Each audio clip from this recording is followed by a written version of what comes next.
All right, everyone. Welcome to Bitcoin for Millennials live from the Bitcoin Conference 2025 in Las Vegas. I'm here with a real Bitcoin OG, Trace Mayer. Thanks so much for coming out, man. Yeah, glad to be here. Yeah, it's amazing. We are at the epicenter of Bitcoin in the world right now. It's crazy. Yeah, I mean, Vice President JD Vance spoke a little bit earlier today talking about how we need to make our influence felt. Yes. So, we're starting to play the game at the highest levels of geopolitical statecraft. U.S. Strategic Reserve. It's amazing. It's crazy. Yeah, I love how, you were really early to Bitcoin when it had like a market cap of like 2 million. And I think it's so interesting that, a fringe idea on a fringe forum on the internet is still alive after 16 years. And we have this vice president of the US, talking about it here. I think it shows and is a signal, I think, for us to really understand, this thing is here to stay. And I think you've had a huge contribution to that also on my journey. So thank you for that. Yeah, glad to help. I think it just highlights how important it is when an idea whose time has come. Yes. And for people that can identify the idea, the macro trends, do the hard thinking, understand the stuff, and then get involved. Bitcoin is here because, it started a little tiny community and we started chirping and talking to our friends and we started using it. We started explaining it. Yes. And now there are tens and tens of millions of users globally. So that's how these ideas grow. And ideas can only be overcome by other ideas. And this idea of fiat money and fractional reserve banking and central bank digital currencies, those are just bad ideas. I 100% agree. And what I love about that, I always say the action is the inspiration. Like seeing you talk about it, you have some classic clips, I think, that still survived, after all these years. Oh, and hodler of last resort. Exactly. Yeah. A bunch of the fun stuff. Mindset. Yeah. No, I love that. But yeah, so I wanted to talk about, you've described Bitcoin as a tool for monetary sovereignty through non-violent cryptographic means. And yeah, I just wanted to ask you, can you kind of unpack that for our audience to, maybe paint a bigger picture of the profoundness of Bitcoin, I'd say. Yeah, so when we look at the field of praxeology or the study of human action, violence plays a very important role in that. And the institution of the state is kind of the pinnacle use of violence in our society. And when we look at Diffie-Hellman's contributions with asymmetric encryption, that has really begun to change the economics of violence because people can secure protection at a much lower cost, and the return on investment from that extortion is no longer as profitable as it used to be. Yes. And so that's and then now that we're able to turn the asymmetric encryption into data, into money, that's a huge innovation in that area. And so, that's kind of what we're talking about is this plate level, tectonic level change in how human relations are organized on this planet because we now have this asymmetric encryption applied as money. I mean, it's an amazing thing that's happened for the planet. Yeah. We now have digital scarcity with the highest stock to flow liquid asset that there is. I love that.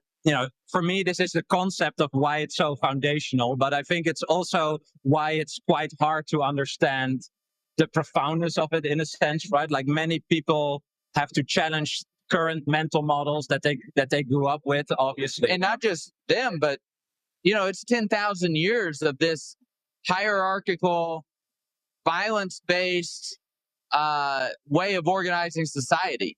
You can go over to the Americas, you can kill all the Incas and take their gold. Yes. But no amount of violence is going to solve a math problem. Yes, exactly. Yeah. So, now you're if the Incas had something like Bitcoin to raise as a shield to protect their wealth and their private property, it would have been a totally different story. Yeah.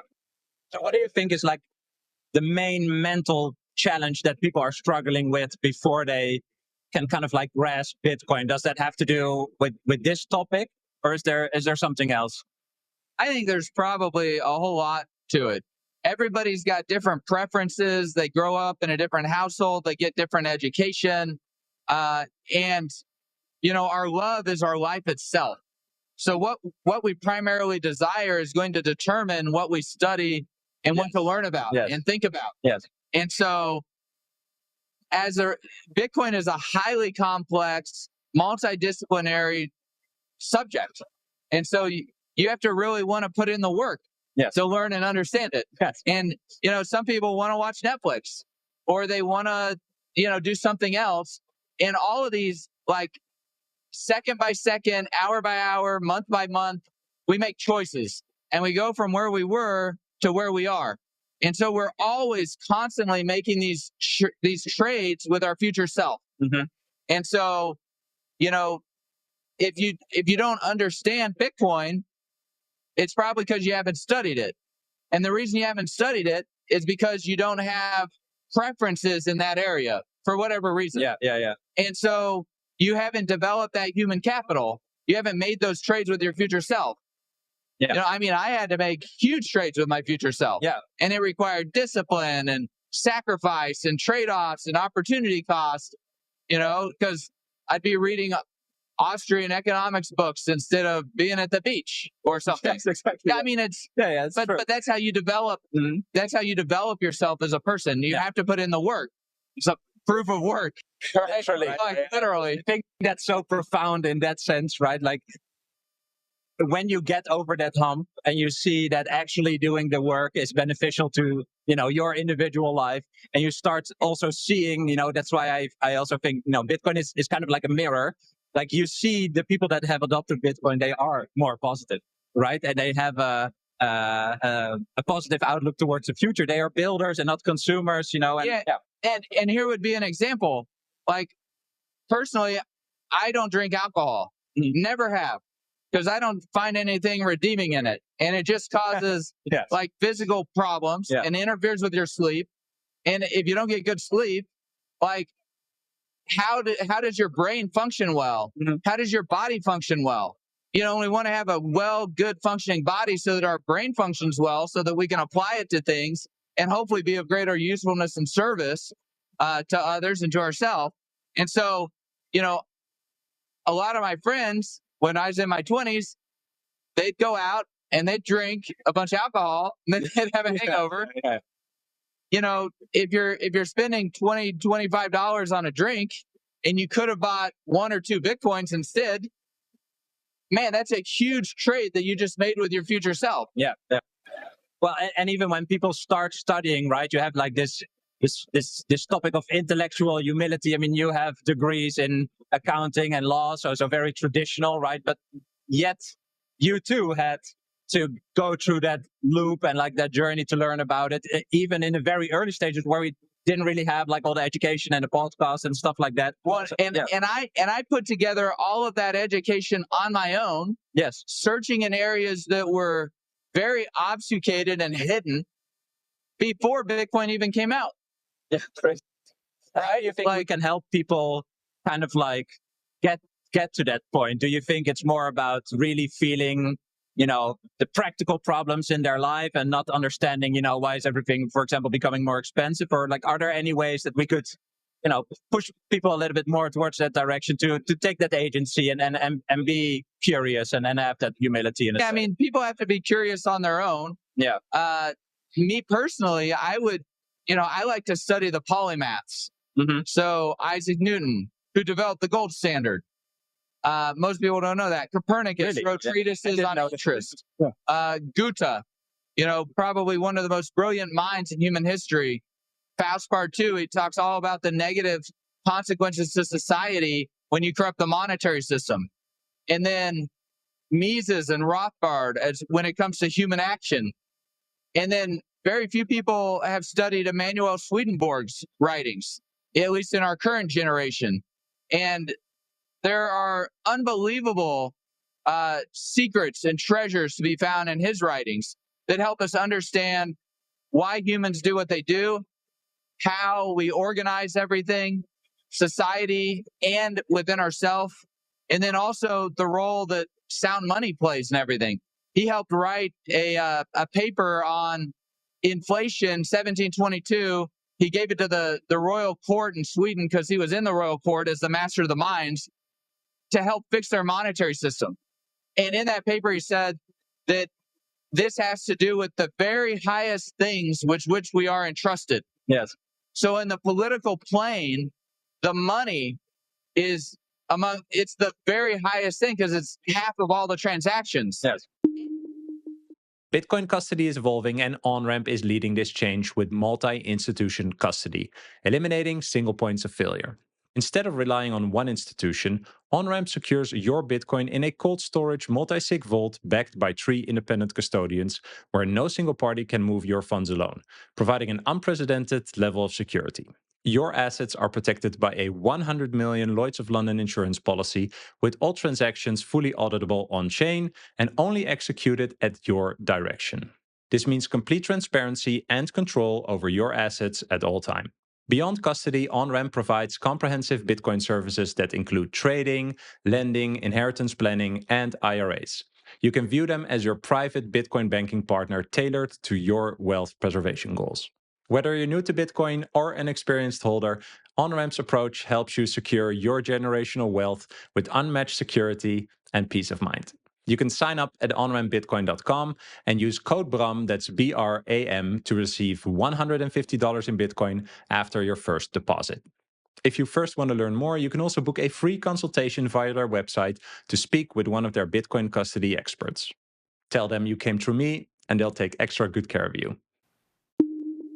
Bitcoin is financial sovereignty, so why compromise when you need liquidity? Meet Debify, the Bitcoin-backed lending platform made by Bitcoiners for Bitcoiners. Debify connects you to institutional-grade liquidity and allows you to borrow fiat or stablecoins, all while keeping your Bitcoin 100% under your control with a non-custodial 3 out of 4 multi-sig escrow solution. Get competitive rates from a global marketplace of institutional-grade lenders, with loan terms that you choose, from 1 month up to a year. There are no hidden fees and there is no rehypothecation, just pure Bitcoin-aligned lending with the highest level of transparency and security. Are you ready to unlock liquidity without ever selling a single sat? Go to debify.com/Bram, that's BRAM, to check out their current lending offers. That's debify.com/Bram. Yes. And how do you exercise your health freedom or your religious freedom or your freedom of speech if the monetary system and the financial system has been politicized and weaponized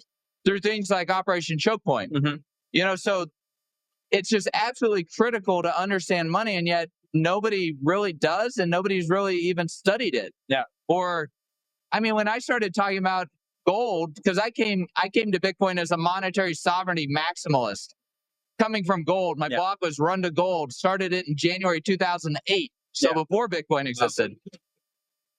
So I fit Bitcoin into my view of monetary sovereignty, as opposed to, I think a lot of people are coming to this and they might come into Bitcoin and then they try to fit their worldview into Bitcoin, as opposed to coming up with a worldview first and then fitting Bitcoin into it. And I think that could be a huge stumbling block for people. Yes, that's a very good point. I think that only comes later when you truly grasp it and you're like, oh, this is the paradigm shift, and I have to adjust how I view the world, or kind of like accept or integrate how it could be, right? Like where we could go, what the magnitude is of this thing. And you recognize this when it was around $2 million in market cap, right? Like, so that's insanely early. Yeah, but I came to it having a strong appreciation for the freedom of speech. Yeah. The First Amendment in the United States. And also having really done the hard economic and monetary work to understand that gold and silver are not just barbarous relics, but essential checks and balances in the political machinery. Yeah, all the way down. They belong in the same class as constitutions and bills of right. Yeah. That's what Mises wrote about. Yeah. So understanding why and how that political philosophy undergirds and is protected by sound money, and then seeing how sound money is now getting applied through freedom of speech. The crypto wars cases in the 90s, where cryptography got upheld as freedom of speech. Like this is all kind of in the milieu. And so you have to understand so many different areas. That means you have to be curious and you want to learn, and you're making these trades with your future self to learn and understand that and make the connections, so that when you do run into something new, like in my case, it was Bitcoin, I could take all that knowledge and mobilize it and see, oh, that fits into the worldview this way. And then as a result, we get a whole bunch of consequences. I think this is what really helped me on my journey when watching you, like putting that together, but then eventually also unpacking it and showing like, yeah, this is a base layer change of value and exchange, etc. And from that, if we change that, everything else that emanates from that will eventually change, right? Like for me, that is kind of like the profoundness of Bitcoin in that sense. Like you have to go first back to the roots and then very much build to again. First principles. Yeah, exactly. And so there, you need to have reason and logic and rationality. You have to have a mind that functions properly in order to do this. Not be distracted. Which means it's like, how do you build a mind that functions well? Well, you have to read and study, and you can't be like destroying it. But alcohol would be one example, but there are lots of other ways that we can impair and impede the functioning of our mind. Yeah. So you were super, super early, right? I still think we are still super early. What would you say to people who say like, yeah, I missed the boat, etc.? How can we help them reframe their mind? Because something that you just said made me think, this is why Bitcoin is inevitable, right? The base thesis of the problem, the endless money printing is one, but also it's just being code, and thus free speech makes it an unstoppable and uncensorable force. As Bitcoin adoption is a one-by-one conversion of people, and once you see it, you cannot really unsee it, and eventually people start contributing, in their own way. Like how can we help people to, again, this is kind of like this mindset shift question, but people that still think, no, I'm way too late. I would say, no, we are still super early. Like this is probably the biggest battle that you could contribute to. Would you agree to that? Yeah, well, massive battle, because it has to do with the very highest things with which we are entrusted from Swedenborg, right? Yeah. But even more than that, we're 16 years into this. I have gold UTXOs, gold coins that I've owned for 25 years. Yeah. And those are young UTXOs compared to some families or institutions. Yeah. There are institutions that have probably held gold UTXOs for 1,000 years or 2,000 years or longer. Yeah. So when we're looking at, like, we look at the HODL waves, and 155 days is considered like a long-term HODL. And it's like 155 days. Yeah. Like, that's barely enough time to dig the gold out of the earth and refine it and get it into a coin. Good point. And then that coin's going to sit there potentially for tens, hundreds of years as a UTXO. Yeah. And so being able to understand that that humanity functions on just this much longer time horizon. And you look at the Roman Empire, or you look at the Ottoman Empire, or you look at, Venezuela, their paper currencies are gone, but gold's still here. Yeah, I agree. Yeah. So we could see rises and falls of different nations and countries and things like that. But Bitcoin will still be around because it's proof of work, because it's nobody's liability, because it's equity based. Yes. Just like gold. So, it could be a long, long, long time, and shifting one's kind of time preference and thinking into those types of terms, I think is important. Yeah. But also to live in the practicality. You can't just be living in the clouds. You got to be doing, like, living in the present also. Yeah. I do think also part of the battle is that we live in a crazy, internet and fast information phase, right? And people are also quickly distracted with other stuff. So what you just mentioned, like the long, long time horizon. Yeah, well, if something just comes along that sounds a bit more interesting, then people are quickly distracted. Many people have had the introduction to Bitcoin. I mean, I always share, like, I bought it between 100 and 300, but I sold everything at 4,000, and then I got distracted, and then later on, back in again. So I think that's also just part of the challenge in general. Like, can you help yourself zoom out to eventually see, like, okay, what is the place in the world for this thing, and where could it then eventually go? And that all comes down to simple, easy daily choices. Yes. I take 21 flights of stairs every day. Yeah. I take Wednesdays off, get my legs a rest. Okay. Yeah. But I take 21 flights of stairs. Yeah. It takes about 6 minutes. Okay. I try to do push-ups and pull-ups and, just little things on a daily basis, but they have a cumulative and eventually compounded, even geometric impact. Yeah. When you're doing when you're reading a certain amount of pages every day and thinking about it, when you're taking care of your body, when you're eating well, all these things begin to add up. And then, after 5 years, after 10 years, you start to see a big difference between those who are doing the work and those who aren't. Yeah. So having witnessed Bitcoin's evolution from almost its infancy, right? What do you see as like the biggest challenges for the next decade, let's say, for Bitcoin, either technological or social or regulatory? Are there any like topics that are top of mind for you there? Well, it's definitely becoming a geopolitical asset now. Mm-hmm. I've done an interview with Max Kaiser back in 2014 talking about, some little country will pick it up like a shield or a dagger. And El Salvador's done that. Mm-hmm. And now the U.S. wants to pick it up. So I think we're going to see more. Like, I don't know that any of this poses any real threat to Bitcoin itself. Yeah. If anything, it just strengthens it because there are more people pulling on it. Maybe it ossifies more quickly because of this. Because I do seem to think that we're ahead of schedule. We're only 16 years in. Right, yeah. And there's a U.S. strategic Bitcoin reserve. Like, the most powerful country on the planet is turning it into a store of value like gold. That's wild to think about in 16 years. Would you say from your previous research before you got into Bitcoin, if someone would have said, after 16 years, we would be here and there would be a vice president, right? Re-emphasizing the fact that they're I'm not sure I'd bet on that. Right? Yeah, insane. And I think that's also what helped me in my thinking, is what I mentioned in the beginning, right? Like, if you just think about how many ideas and concepts and products are released on the internet every day, the amount of ideas, right? I look at the world as like a war of ideas, right? There's an infinite amount of ideas. If something that's released on a random internet forum 16 years ago still survives, and all these people are here, 35,000 people in 3 days, right? They're all into the same thing, and we have the vice president of the US talking about this. Like, that in itself is a signal. The fact that survived millions or multi-millions other ideas that came after this that were shared. Well, and trillions of market cap. Also, yes. Billions of daily liquidity.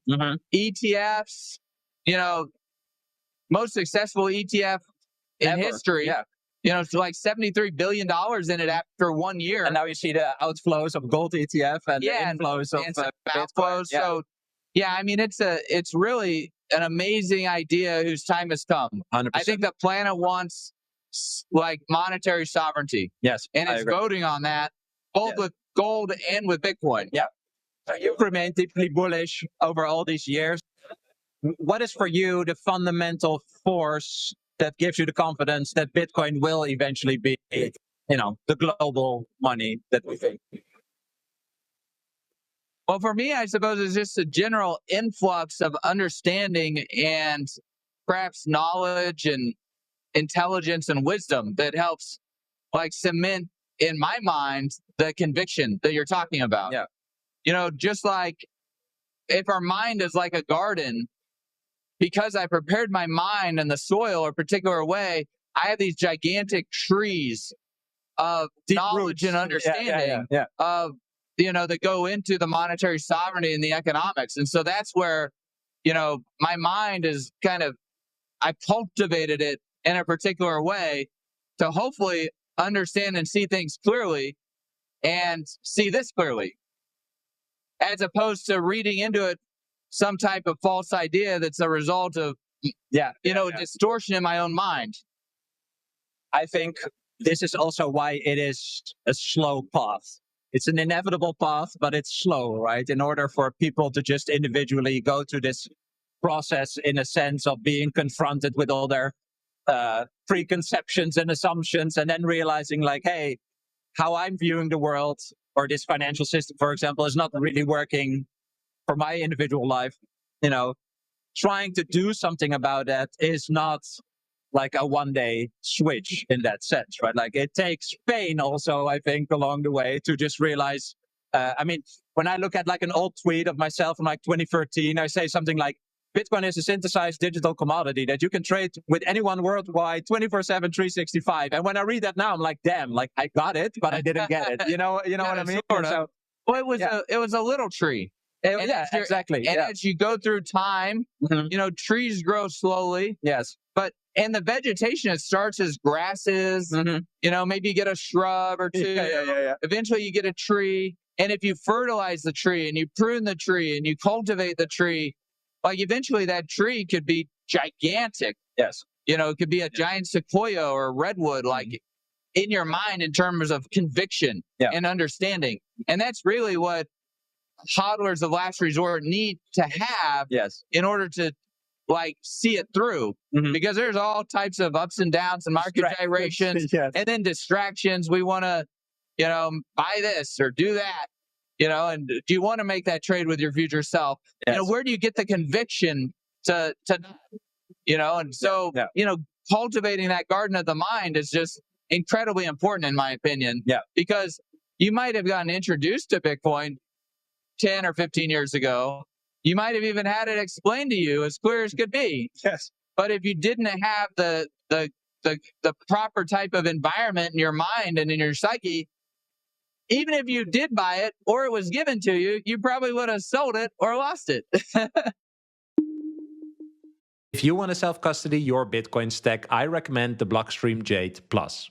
I've been using this premium Bitcoin-only hardware wallet for a few months now, and I love its design and ease of use. What makes it stand out is its open source hardware and software, and Blockstream's unique genuine check, which makes sure that your device is authentic. No backdoors or compromises. You can connect with the Jade Plus however you want. Bluetooth, USB-C, or you can go fully air-gapped with its built-in camera for cable-free QR transactions. The metal case feels solid and the color screen is easy to read, and it connects with your favorite Bitcoin apps like Blockstream Green, Sparrow, and Electrum. Get your Jade Plus today at store.blockstream.com and use code BRAM to get 10% of your entire order. Let's talk about something that not a lot of people think about before it's too late. Where are you storing your Bitcoin seed words? Are they truly secure? I found my solution with StampSeed. It's an elegant all-in-one titanium plate solution with no separate pieces to lose or manage. Your seed phrase gets permanently stamped into pure titanium that withstands fire, survives water, and lasts for generations. Unlike shallow etching methods, StampSeed's patented tools help you to deeply stamp every letter for permanent readability, protecting your financial legacy. When you order a titanium seed plate from StampSeed, you can also upload a custom design or your logo to customize the back of your plate to make it fully personalized. Paper seed phrases are a disaster waiting to happen. Secure your Bitcoin with StampSeed for decades to come. Visit stampseed.com and use code BRAM, that's BRAM, to get 15% off your order. That's Max Kaiser's example always, right? Like how he gave the Bitcoin away and all these people fumbled. Right. Yeah. It's, I just love talking about the journey because I think that is also what could be an example for people, right? Like nowadays, as compared to when you started, all the information I'd say is out there, right? Like Bitcoin is an asymmetric opportunity based on publicly available information. Anyone can find all the information. You can verify it for yourself, but cultivating and that into your mind and integrating really what that paradigm shift is, and then talking about that, I'd say is probably the best thing that we could do to hopefully inspire people as well to kind of like take that step, because we're also where everyone who's watching was before, right? And just over time, you just go. The path is very much well trodden now. Yes. Back when I started talking about, I was the first blogger with a platform who started talking about it. Yeah. This was before the Wired articles, before any mention of Silk Road, before the We Use Coins videos with the alpaca llama and the socks. This was free, all of that. Yeah. And somebody had to really go in and digest the creature from Jekyll Island. I mean, I helped G. Edward Griffin with his first Bitcoin stuff. Wow. I sent Jeff Berwick his first Bitcoins. Blue Rockwell of BlueRockwell.com, one of the chief libertarians. I got emails. They weren't accepting it on there in 2012. Yeah. So going to the libertarians, going to the gold bugs, help And these are the people that should have understood it, should have gotten it, because they had already been on the path studying sound money and monetary sovereignty and inflation and the central bank and everything, and yet encountered resistance there. Yeah. So the paths now are so much well worn, that we can take, paths being like one thought after another. Yeah. Like we're not trailblazing like we did back then with Bitcoin. I agree. So I don't know if you ascribe to this, but I think it's very interesting to think about, like in 2033, 99% of all the Bitcoin will be mined, right? The last 1% is a rounding error over the next 107 years. What do you think will be like the catalysts in, let's say, the next 8 years? Maybe just that fact? Or are there any other things that you're thinking about? Maybe besides the strategic reserves and stuff. I mean, seeing governments get involved, seeing the corporates getting involved as a treasury strategy. I think it's beginning to dawn on a lot of people that we've got the scarcest asset on the planet, the highest stock to flow. Yes. And like JD Vance was talking about here, and the politicians yesterday, in so many ways, the golden rule is he who has the gold makes the rules, because gold had the highest stock to flow asset on the planet. But now Bitcoin has the highest stock to flow asset on the planet. So increasingly, it's going to be he who has the Bitcoin makes the rules. Yes. And that's why I think Vice President Vance is encouraging the Bitcoiners to get involved in the political process. Yeah. One, to protect your own stake, because while we do have a tremendous position compared to what we had 16 years ago, parachuting in behind enemy lines under cover of darkness. Now we have bases set up and everything, and we're occupying the land and bringing it under control. Yeah. Even Jamie Dimon bending the knee to the Bitcoiners. We're going to let you buy. I still don't like it. I think you should have the right to buy whatever you want. Yeah. It's like, we should be able to buy whatever we want. We should have a free market when it comes to monetary goods. Mm-hmm. Yeah. Like, why are we being imposed upon by these fiat currencies that have no intrinsic value and aren't limited in amount by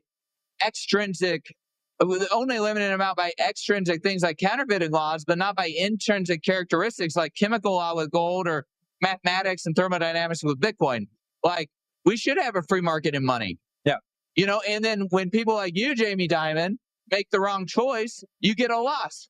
And when people make the right choice, they get a profit. Yeah. And we shift the allocation of who has control of what resources in the society to the people who are making the proper, the good choices in terms of what market demand is. Yeah. So my podcast is called Bitcoin for Millennials, right? I'm trying to educate my generational peers. And one of the reasons is because, one, I think there's no retirement or pension for us. But the other one is, we are going to inherit have the biggest wealth transfer to ever exist, but we've also experienced, 2008 crisis. We really see the monetary debasement, etc. How do you see Bitcoin empowering this generation, and then, after them also their kids, right? The one thing that I'm seeing, for example, is I grew up with the narrative you have to have gold and silver, right? But if you look at it right now, you should say Bitcoin, gold, and silver, right? It's the same as when people would ask us, how do you show that you're on the phone? We would do this, but children now do this, right? So eventually, the narrative or how people conceptualize certain things is changing, and I think we're definitely seeing that with Bitcoin now. But how are you looking at that for millennials and also younger generation? Do you think this is Bitcoin is really the money for millennials in that sense? Every generation has its differences and its challenges. Mm-hmm.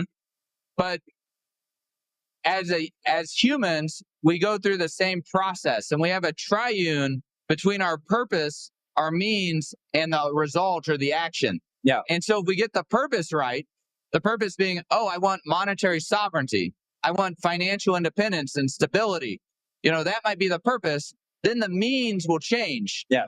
For the baby boomer or the silent generation, it might be owning stock in a newspaper. But you don't want to own a newspaper as a millennial or as a Gen Z. Those things are on the way out because of technological change and change in the market. Yeah.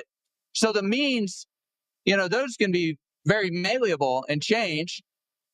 And then after we've set our purpose, we've thought about the means that we want to take to accomplish something, then we put it into concrete action with our actions. We put it into a concrete form. And so that, I think, is, for the millennials and those that come after it, like a lot of the Gen Z, they've only lived in a world where Bitcoin existed. Exactly. Yes. Millennials, we're in this transition period. Mhm. And with the transition, it makes sense that you could have a big giant change in wealth because of the move or the transition. Yeah. And that's why we've seen such a big rise in the Bitcoin price, I think. Yeah. Will we continue to see that type of volatility or rise in the price for Gen Z? Probably not. But because it's so much larger in terms of economic mass now, harder to move, but they will have a sound foundation to build their businesses on and to build their entrepreneurial endeavors on, which millennials didn't have. You referenced like 2008 and Enron and WorldCom in 2008, and then like Arab Spring and then COVID. Like, millennials have been throwing a lot of curveballs. The Gen Z guys are probably not going to get thrown. Why? Because the millennials have come of age into the winter or the crisis of the fourth turning. Yes. Whereas the Gen Z, they'll be coming into age in the spring and then in the summer in the good times. Yes. Yeah. So there's always going to be these differences between the generations, and you're going to have to be adaptable to kind of do the best you can with the cards that you get dealt, with the time that you're born into or given. Yes, I agree. Yeah. All right. 2 short questions to wrap up. What is a spicy point of view that you have on Bitcoin that you think not many people agree with you? Oh, I don't know. I definitely think there's a trade-off between the extensibility and the ossification. And from like an investor or a monetary sovereignty point of view, in a lot of ways, the ossification makes sense because then it doesn't change. Yes. Gold's the same as it was yesterday, as it was, 100 years ago, 1,000 years ago. Exactly. Yeah. At the same time, the innovation and the, things like Taproot and the Schnorr signatures, this extensibility of the software, we want to have that. So I guess sometimes I have to flip the coin of whether I want ossification, and sometimes I flip the coin of, whether we want the extensibility. But I think as Bitcoin continues growing larger and everything, this ossification is just really hardening the wet cement. Yeah. And so hopefully we get everything that we want into Bitcoin before the cement's completely dry. Yeah. Because it's rapidly drying, because it's just becoming so much larger of a thing. Yeah. What I take from that, it's an intricate thing. It's a delicate thing. Like, it's working, but it's delicate. I love what Michael Saylor says about a rocket ship. Like, if you look at a rocket ship, like that's the ultimate design of something that has to do a dedicated task, right? And if then someone comes along and says like, "Hey, wouldn't it be cool if we added some fins on the side or whatever?" That's not what you do, right? So eventually you could do it, but you have to understand that it's a very delicate process. Like, the rocket could explode. Well, and people won't necessarily upgrade their nodes all at the same time. That's true. So I think that gives Bitcoin a tremendous amount of stability, making it not delicate. Is, if we did try to implement an upgrade or a soft fork of some kind, and it didn't work very well, only those new nodes would be running the bug, and the other ones would be just fine going down the road. Yeah. So, there's a lot to it. It's a big, complicated thing, and hopefully, we're able to get all the things into Bitcoin that will make it the best, soundest money product that the world's ever seen. I agree. All right, last question, and I ask everyone the same question, which is, what is a core belief that you will never let go? I think that individuals are endowed with certain unalienable rights by their creator. And so, we either think that rights are God-given or that they're granted as part of the political plan. Yes. And it's one or the other. Very binary, yeah. You know, it comes out of the barrel of a gun, or you respect the dignity of the individual.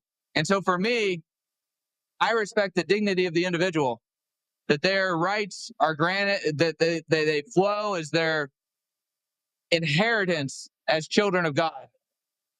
Awesome, man. Well, thanks so much for sharing. Thanks so much for your time. I really appreciate it. And yeah, to everyone watching, follow along on Rumble, follow me on X, where I'm BramK at BRAMK. And yeah, thanks again for watching, man. And thanks again, man. Thanks, wonderful job. I hope you enjoyed this episode. If you did, you can click here to find more just like it, and click here to find all Bitcoin for Millennials podcast episodes. Also, please like this video if you want to help shine a light on the message of Bitcoin, and subscribe to my channel to stay connected. I hope to see you for a next episode. Bye.